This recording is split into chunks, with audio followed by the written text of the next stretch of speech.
Hello and welcome to the Disabled People's channel. It's great to have you here, and it's especially great to have Esme returning with us. I haven't presented before, and it's great to have Amanda with us for the first time. I'm Steve. I've been part of the Disabled People's channel for a while now.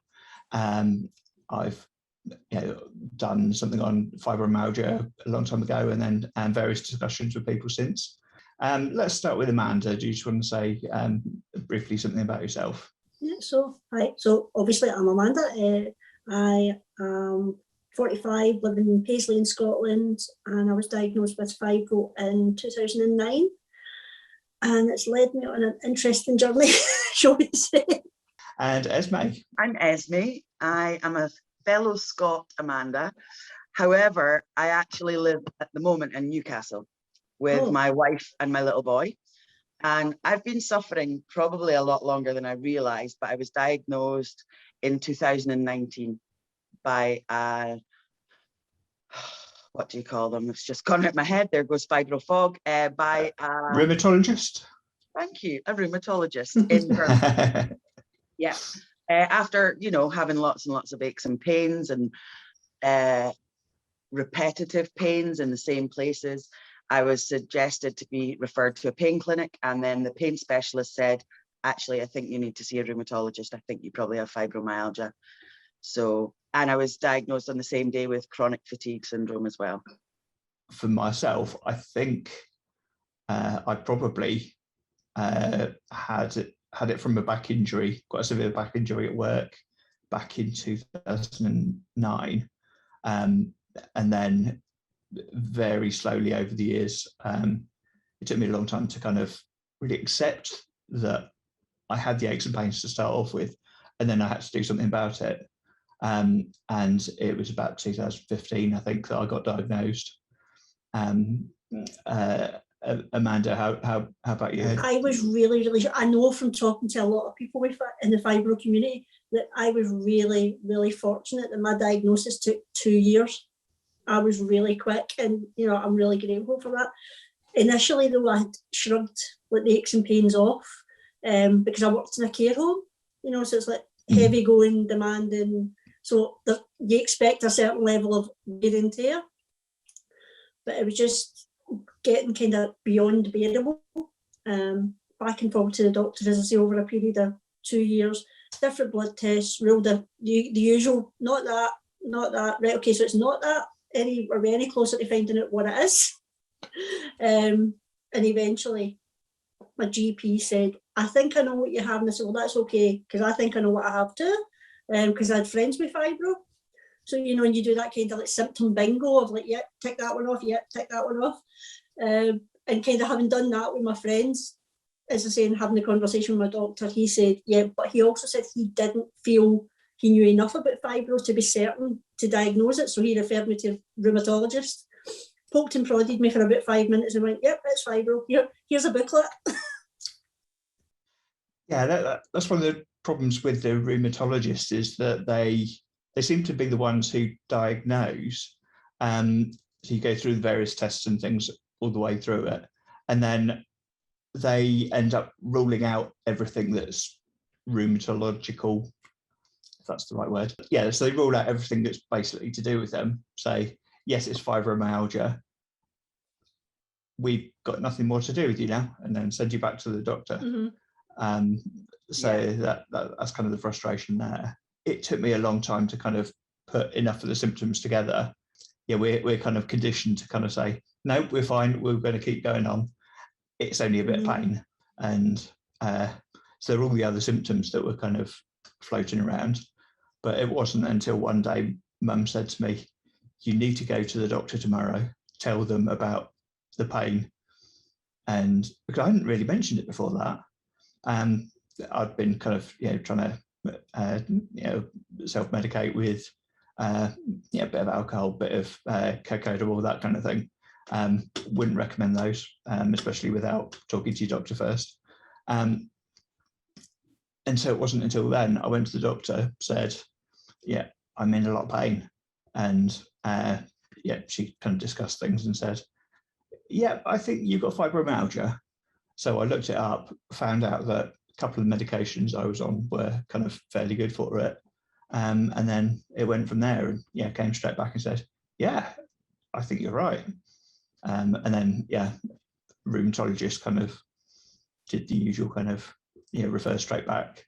And then eventually kind of went onto the pain clinic, which I think is probably where the most support can be found. My experience was slightly different because when I was around 17, I started suffering from abscesses. And when I was 21, I was diagnosed with something called HS, hidradenitis suppurativa. So because I had a chronic illness already, I feel like I didn't have such a detector on, I was I was putting a lot down to, oh, that will probably be the overall pain that I get from hidradenitis suppurativa.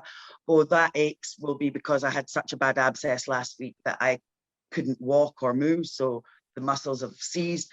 There was always reasons for it. I took a long time to actually get to the point where on sort of chronic pain websites where I saw lists of fibromyalgia symptoms, and I'm like, oh,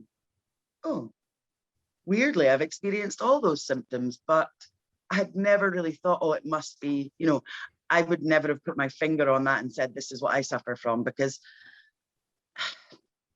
well, to be honest, I think for a long time, people thought fibromyalgia was the condition that you were given when everything else was ruled out.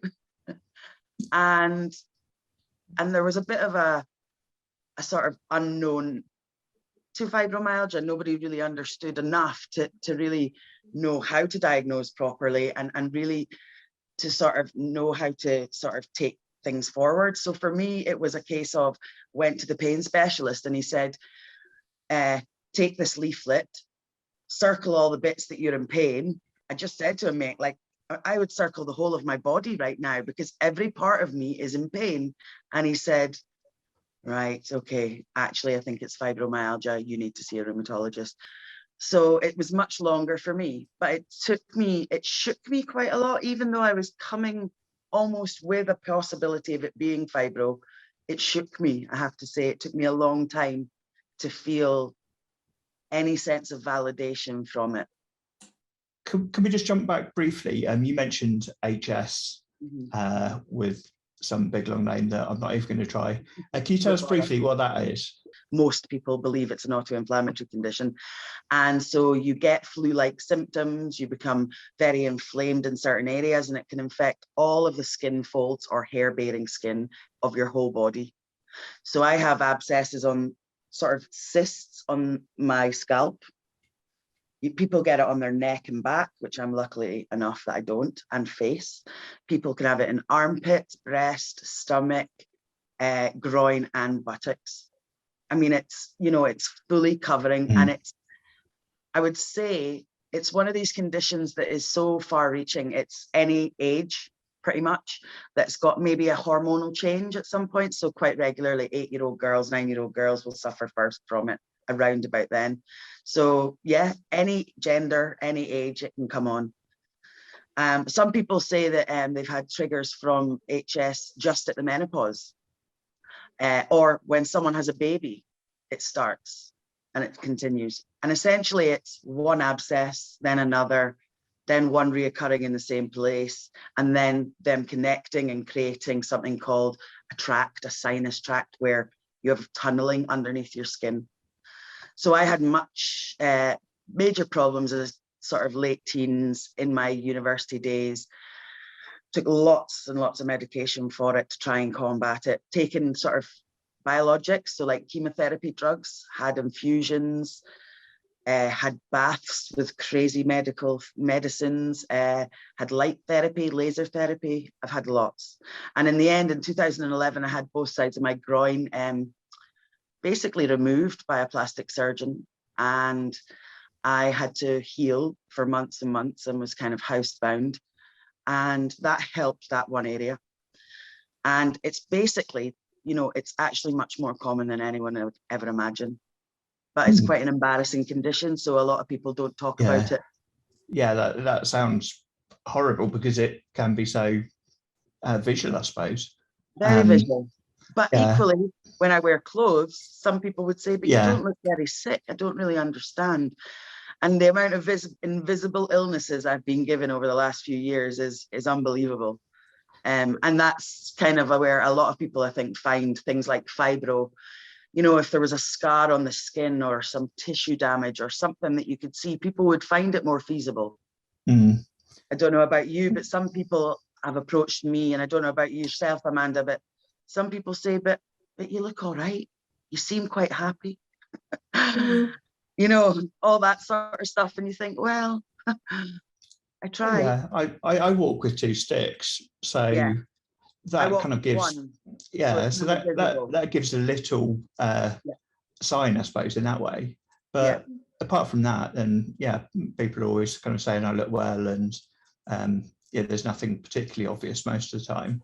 See, there's a difference between you're looking well and you don't look sick. I differentiate the two. Yeah. If someone tells me I'm looking well, I take that as a win, because if I don't look as bad as I feel, and I'm not scaring small children when I'm walking down the street, that's a good thing. Yeah. You know, so I've kind of learned to differentiate the two, you know. Yeah. You know, but you don't look sick. Yeah, because I'm just that awesome at covering it all up. I know. I'm the best actress. It's taken many years of practice. Yeah. So Esme's kind of briefly touched on trauma earlier, and I guess through different traumas and things like that throughout our lives, trauma being a very varied kind of word, but so one moment, brain's gone. This is a good example, Steve. It's this is a really good example. Don't apologize. This is Steve having a little bit of a brain fog moment. This is us going, what's that word I was going to say? Where was I? What was I talking about? Please prompt me. And that's us, you know, unfortunately. That's a good point, actually, because I would have asked this section, because we edit things, I would have asked that little moment to be taken out. And usually we do. But I think in this video, that's a good reason not to. So it's a learning moment. It's a learning moment, you know. Yes. I apologize. I move a lot because I'm actually in quite a lot of pain all the time, like we are. Yeah. And so I look like I've got ants in my pants, but I don't. I'm never very comfortable wherever I sit and however I am. I just am not comfortable. I say something about trauma. So it might not be very obvious, but throughout the years, we've tried to kind of hide it, mask it, and things like that. And I suppose the different stages, especially when the chronic illnesses are in early stage, we might be in a bit of pain, a bit of discomfort, not quite sure what's going on, and just try to kind of pretend everything's normal. So by the time we get to this stage, we might be very limited in terms of what we can do, but we mask it. And as May, you just mentioned that you kind of fidget a lot. Some people just see that as being a bit of a fidget. They wouldn't necessarily realise quite what's behind that. With me, I think I tend to be fairly still, but when I'm kind of talking, I've noticed a lot more recently, my hands get a bit more animated, but what you can't see is that the rest of me is just staying still. My arms are just resting on my chair, so it's just a kind of that bit waving around. But we mask it, and so most people won't necessarily realise. A friend of mine, actually, when I told them I had a diagnosis of fibro, her husband's a doctor, and she's sort of been working in childcare for many years. So she understands, and she's come across people that have suffered from it before. And so I thought, I'll just tell her and she'll be cool with it. And she said, everybody has fibro these days. And in that moment, I just wished so much that she wasn't that friend to say that, because I actually for quite a few weeks she moved on to good chat. We had a lovely time.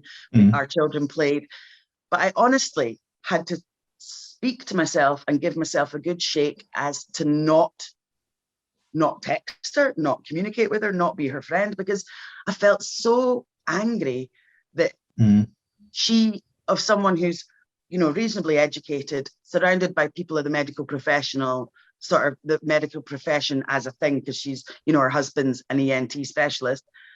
I just thought she'd have a little bit more foresight not to say something like that. And she will have no idea what she said has stayed with me for months. Yeah, Amanda, is that something that you've experienced?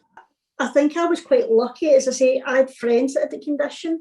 So I had like a core circle of people that were understanding.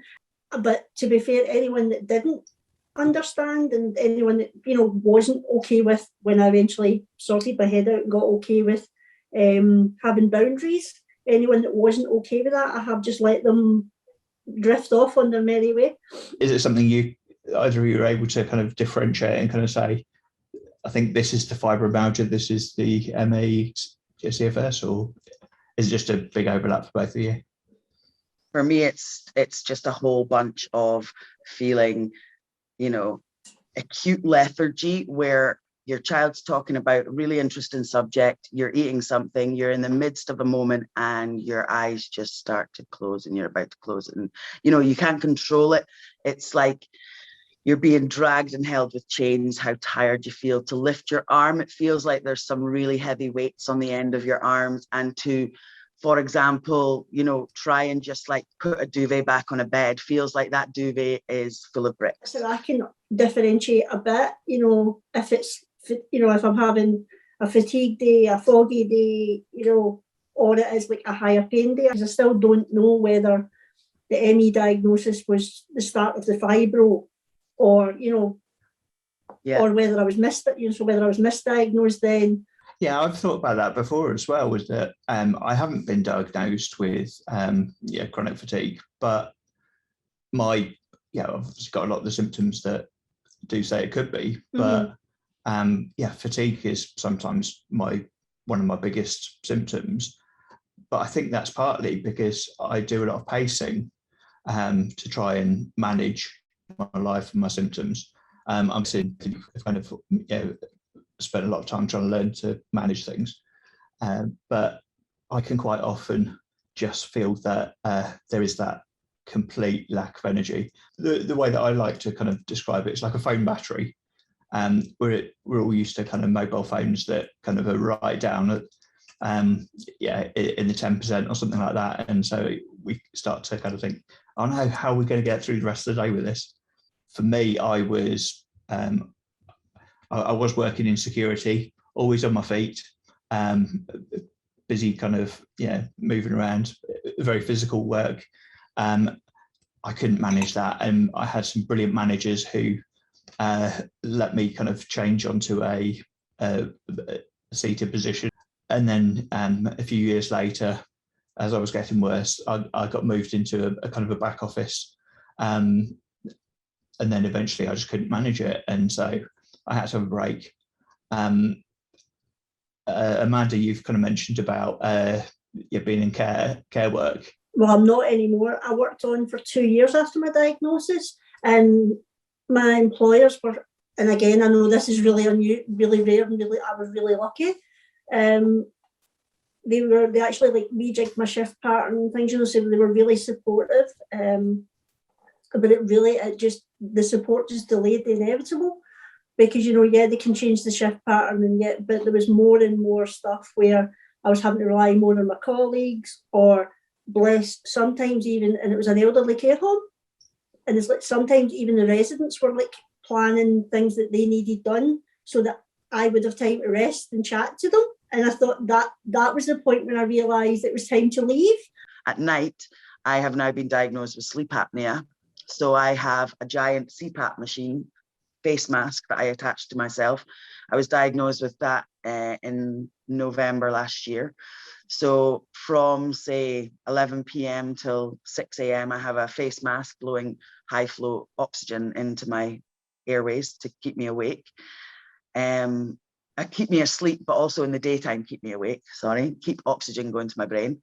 But I would say every single day I'm battling I did a home test because it was during COVID. We couldn't do a sleep study in the hospital over COVID time. And they brought me in and said, so you've got severe sleep apnea. And actually you stop breathing 28 times an hour. Wow. I was like, what? And they said, you're going to have to just have this as a lifetime thing. And if you feel sleepy, and I have to do a sort of sleepiness scale to see just how sleepy I am, whether I'm able to drive or not. And so they've taken my license, and I have a special license, which allows me to say, as long as I'm on that machine every single night, I am therefore fit to drive. But I have to take my, I have to question it every day and say, right, am I able today? So yeah, it's pretty life-changing, and it's kind of become quite all-encompassing.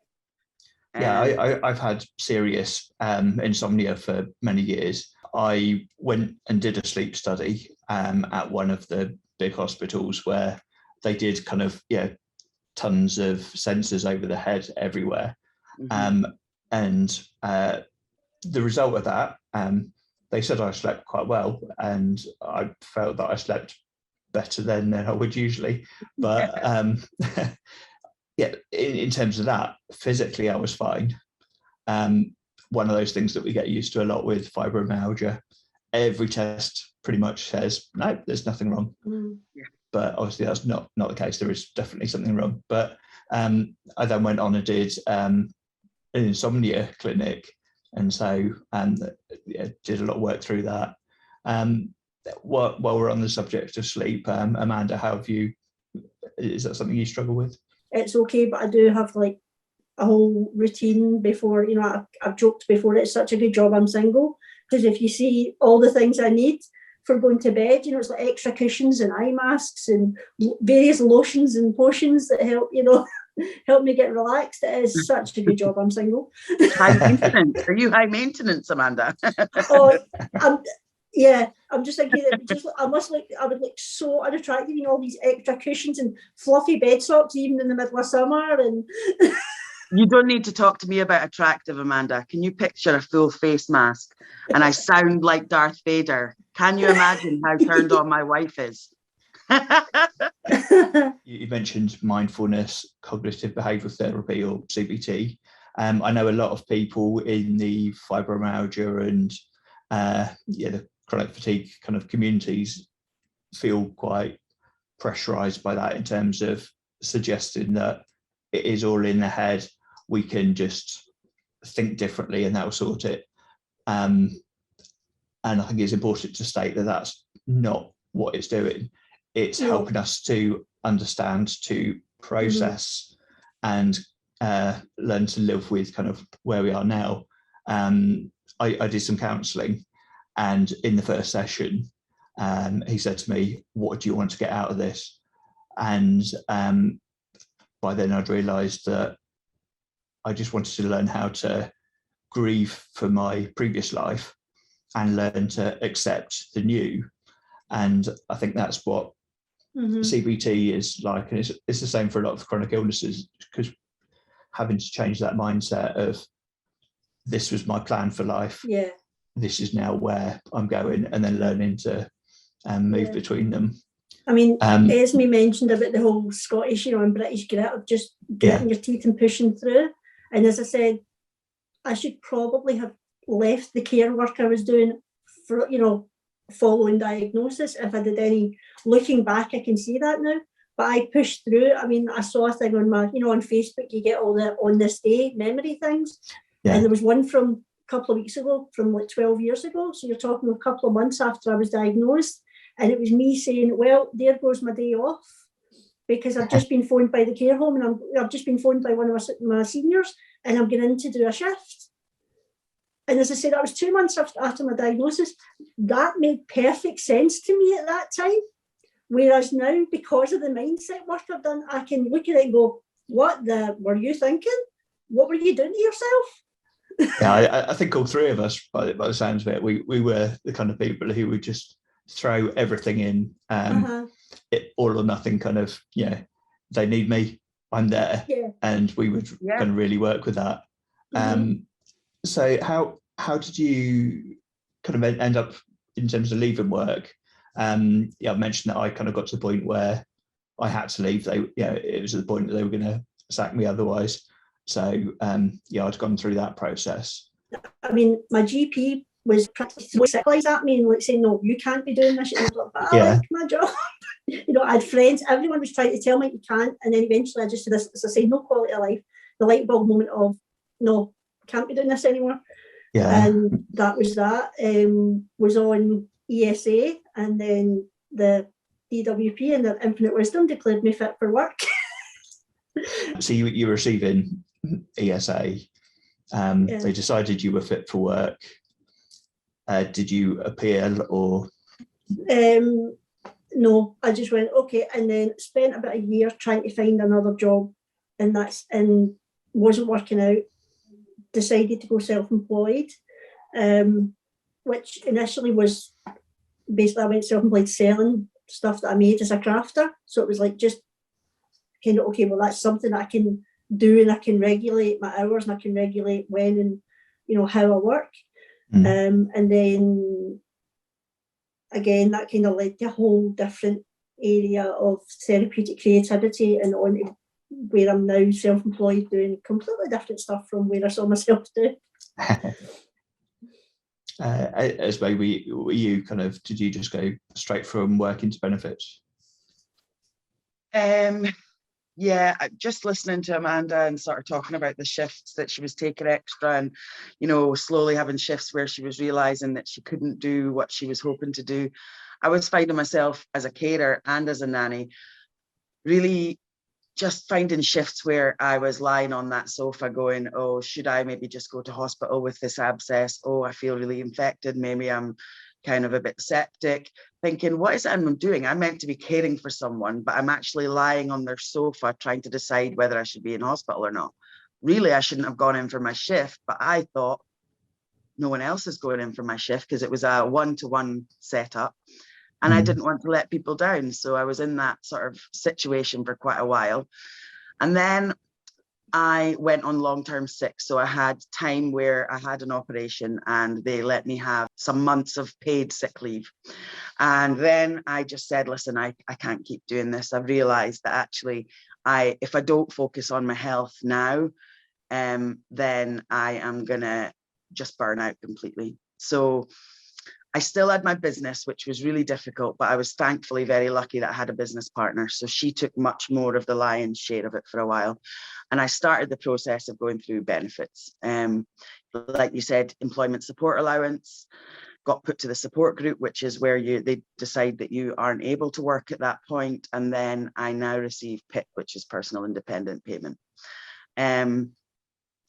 Having those things in place took a long, long time, in a very, very emotionally turmoil, sort of troubled time, very kind of depressing sort of road. But to look back and say, so glad that I did it. I went through 2 different appeals, but what I have now, the quality of life that I have, is I can drive to all of my appointments, which are, a couple of times a week at least. I can drive there. I was getting taxis, paying my money. All my benefits were going on taxis to get to the appointments during the month. And so when I never thought I was somebody who could ever justify being ill enough to have a car from the PIP, the DLA at the time. But it was other people saying, why not? Well, you're going to 3 appointments a week. They're across the city. You have to either get buses, which you're not well enough at the moment because I was on a immunosuppressant. So I couldn't get buses. I had to be in taxis.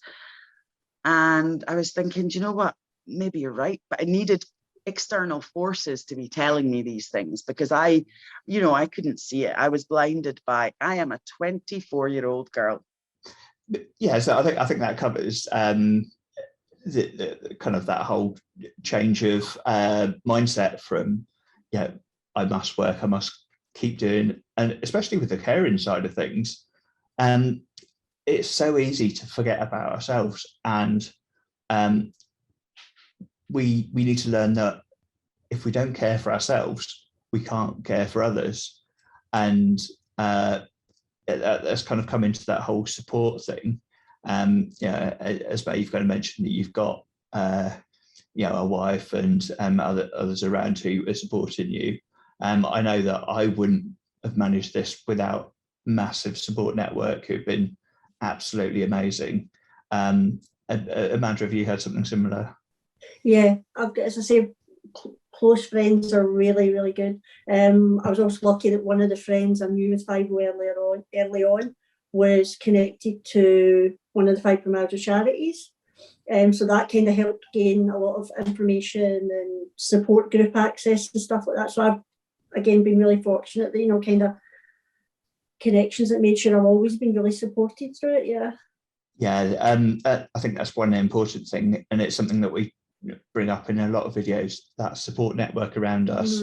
And there's often support groups for many conditions, Facebook or wherever.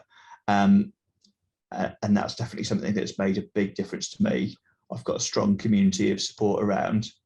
I would like to thank both of you so much. Thank you, Esme.